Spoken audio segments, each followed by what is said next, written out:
వైసీపీకి వరుస షాకులు తాకుతున్నాయి.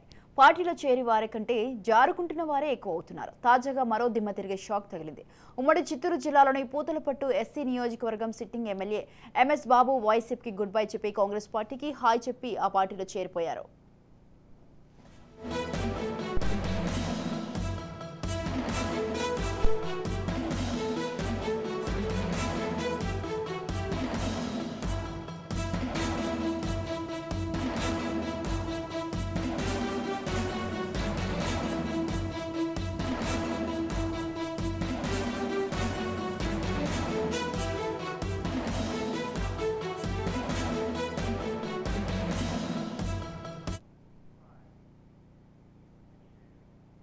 పూతలపట్టు నియోజకవర్గంలో బలమైన నాయకుడిగా ఎస్సీ వర్గంలో మంచి గుర్తింపును తెచ్చుకున్న బాబుకు వైసీపీ టికెట్ నిరాకరించింది. గత 2019 సంవత్సరంలో ఆయన వైసీపీ తరపున పోటీ చేశారు.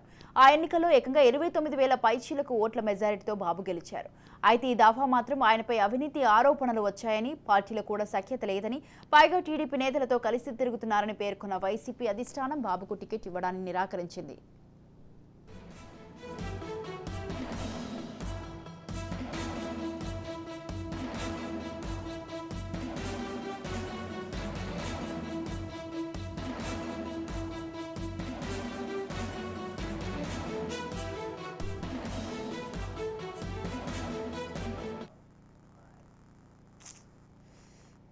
ఇక వైసీపీ పూతలపట్టు అభ్యర్థిగా 2014లో ఇదే పార్టీ నుంచి గెలిచిన ఎం సునీల్ కుమార్ కు ఇచ్చారు. ఈ పరిణామాలతో బాధపడిన బాబు వైసీపీ పార్టీకి పూర్తిగా దూరంగా ఉంటూ వచ్చారు.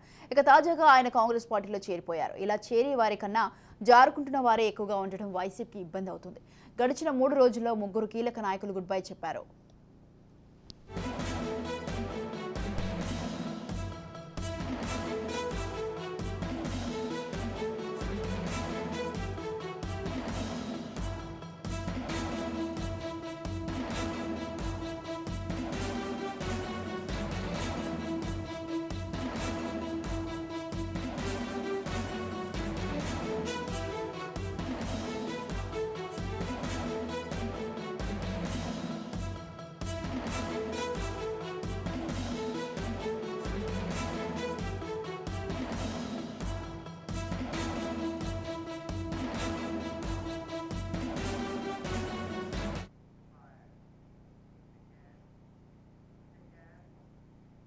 రైట్, ఈ విషయంపై పూర్తి సమాచారాన్ని అందించడానికి మా ప్రతినిధి సుధీర్ ఫోన్ లైన్ లో ఉన్నారు. సుధీర్, చెప్పండి, ఉమ్మడి చిత్తూరు జిల్లాలోని పూతలపట్టు ఎస్సీ నియోజకవర్గం సిట్టింగ్ ఎమ్మెల్యే ఎంఎస్ బాబు వైసీపీకి గుడ్ బై చెప్పి కాంగ్రెస్ పార్టీలో చేరడం జరిగింది. దీనికి సంబంధించి మీ దగ్గర అప్డేట్స్ ఏంటి?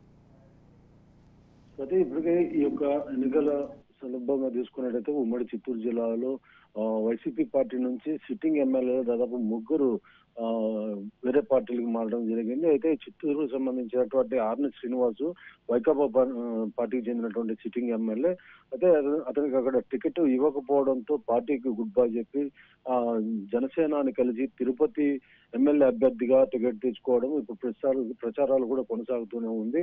అలాగే ఇంకా సత్యవేడ్ తీసుకున్నట్టయితే ఎమ్మెల్యేగా ఉన్నటువంటి ఆదిమూలం వైకాపా సంబంధించినటువంటి పార్టీ అతను ఆయనకు కూడా టికెట్ ఖరారు చేయకపోవడంతో వెంటనే ఆయన తెలుగుదేశం కండువా తీర్థం పుచ్చుకుని ఆయన అక్కడ తెలుగుదేశం అభ్యర్థిగా పోటీ చేస్తున్నారు. ఇక ప్రస్తుతం నిన్న తీసుకున్నట్టయితే పూతలపట్టు నియోజకవర్గానికి సంబంధించినటువంటి ఎంఎస్ బాబు సిట్టింగ్ ఎమ్మెల్యే, ఆయన వైకాపా పార్టీకి సంబంధించినటువంటి వ్యక్తి.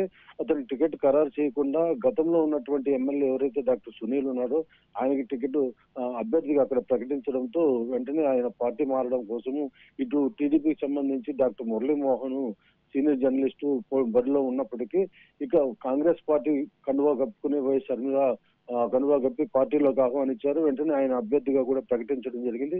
అయితే ఇప్పటి వరకు కూడా ప్రధానమైనటువంటి ప్రదేశాల్లో ఉన్నటువంటి వారంతా కూడా దాదాపు పార్టీలు మారినటువంటి ఎమ్మెల్యే అభ్యర్థులుగా చెప్పుకోవచ్చు. ప్రస్తుత సిట్టింగ్ ఎమ్మెల్యే అలాగే నాయకులు ఎవరైతే నియోజకవర్గ స్థాయిలో ఉంటారో పెద్ద నాయకులు వీళ్ళంతా కూడా ఇటు టీడీపీ, బీజేపీ, జనసేన పార్టీలు కూడా రావడం జరిగింది. ఇప్పుడు మన శ్రీకాళహస్తి నియోజకవర్గంలో తెలుగుదేశం పార్టీ బొజ్జల సుధీర్ రెడ్డి అభ్యర్థిగా బరిలో ఉన్నప్పటికీ ఇటు వైకాపా సంబంధించినటువంటి ప్రస్తుత ఎమ్మెల్యేగా ఉన్నటువంటి బి మసూదన్ రెడ్డి ఇద్దరు బరిలో ఉన్నారు.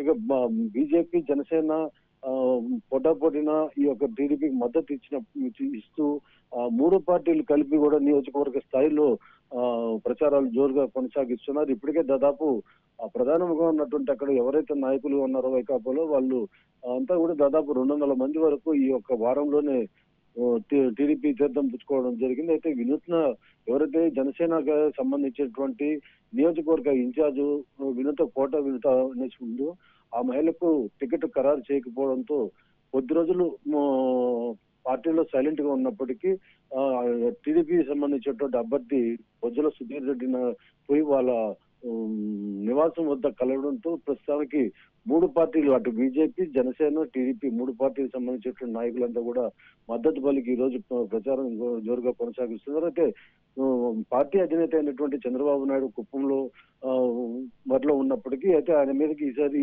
ఎమ్మెల్సీగా ఉన్నటువంటి భరత్ కుమార్ ని వైకాపా పార్టీ అధినేత జగన్మోహన్ రెడ్డి అనౌన్స్ చేయడము, అలాగే ఆయన పలు అభివృద్ధి కార్యక్రమాలు చేసేటువంటి దోవలో ముందుకు పోవడం. అయితే చంద్రబాబు నాయుడు సంబంధించినటువంటి మెజారిటీ తగ్గించాలనేటువంటి నేపథ్యంలో ఓటమి కానీ మెజారిటీ తగ్గించాలనే నేపథ్యంలో మొత్తం ఇక్కడున్నటువంటి నియోజకవర్గాల్లో ఉన్నటువంటి పెద్దలంతా కూడా ఆ యొక్క ప్రదేశంలో ఎక్కువ జోరు ప్రచారాలు చేస్తున్నారు. దీనికి ప్రధానంగా మంత్రిగా ఉన్నటువంటి పెద్దిరెడ్డి రామచంద్రారెడ్డి పుంగునూరు కన్నా కూడా కాన్సన్ట్రేషన్ ఎక్కువ కుప్పం మీద చేస్తున్నారు. చంద్రబాబు నాయుడు మెజారిటీ తగ్గాలి, ఎట్లా ఓడియాలనేటువంటి నేపథ్యంలోనే ఆయన ప్రచారాలు జోరుగా చేసినప్పటికీ అక్కడ ప్రజలు ఎప్పటికీ చంద్రబాబు నాయుడిని ఆదరిస్తున్నారు. ఇప్పుడు 7 సార్లు ఎమ్మెల్యేగా అక్కడ గెలిచినటువంటి పరిస్థితి అయితే ఉంది.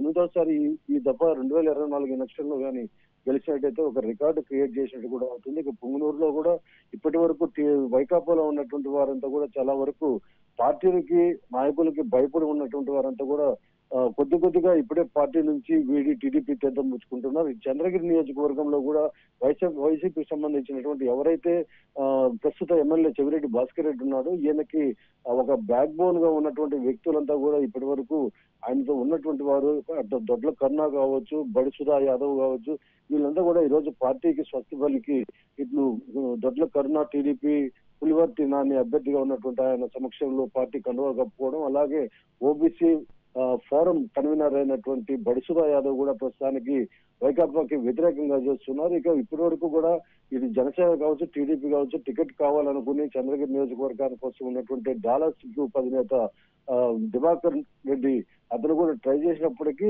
ప్రస్తుతం లేకపోయినా ఖచ్చితంగా వైకాపా రాకుండా చేయాలనే నేపథ్యంలో వీళ్ళంతా కూడా ఇక్కడ పూర్తిగా సమిష్టిగా ఈ యొక్క పార్టీకి సంబంధించినటువంటి కృషి చేసేటువంటి పరిస్థితి కలుగుతుంది. మొత్తం ఈ జిల్లాలో ఇప్పటి వరకు ఒక తీరులో ఉన్నప్పటికీ ఇక రానున్న ఒక 5-6 రోజుల తర్వాత ఇంకా మరింత పార్టీల నుంచి మారేటువంటి అవకాశాలు అయితే కనిపిస్తున్నాయి. కొంతమంది భయంతో ఉన్నప్పటికీ కొంతమంది కేసులు బనాయిస్తున్నారని ఇప్పటి వరకు కూడా పార్టీలు మారకుండా ఉన్నటువంటి వారంతా కూడా ప్రస్తుతానికి వలసమాయిగా వచ్చి పార్టీల్లో చేరుతున్నారు. Swathi. Right. Thank you, Sudhir. Thanks for the detail.